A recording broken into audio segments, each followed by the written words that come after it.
कोणतीच्या विधानसभा निवडणुकीत बारामतीतून लढावा अशी लोकांची इच्छा. जय पवारांचं मोठं विधान. तर बारामतीत पुढची लढत पवार विरुद्ध पवार होण्याचे रोहित पवारांचे संकेत.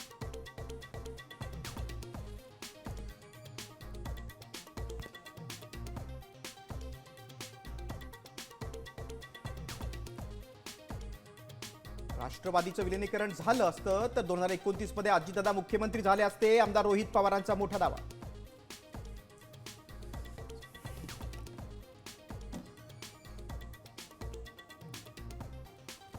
शिवाजी महाराजांना एकेरी बोलणारा गोविंद पानसरे कोण? त्याला भेटायला वर जायचं का?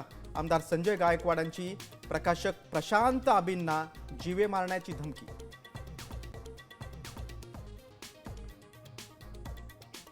बारामतीत 1 वाजेपर्यंत 32% तर राहुरीत 25% मतदान. वाढत्या तापमानाचा मतदानावर परिणाम होण्याची शक्यता.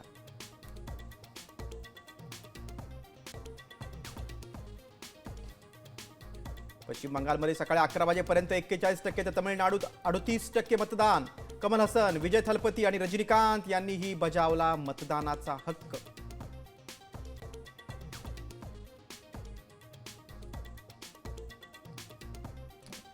गोवंडीत अनधिकृत पार्किंगमध्ये साठवून ठेवलेल्या एलपीजी सिलेंडरचा स्फोटानंतर भीषण आग. सुदैवानं जीवितहानी नाही.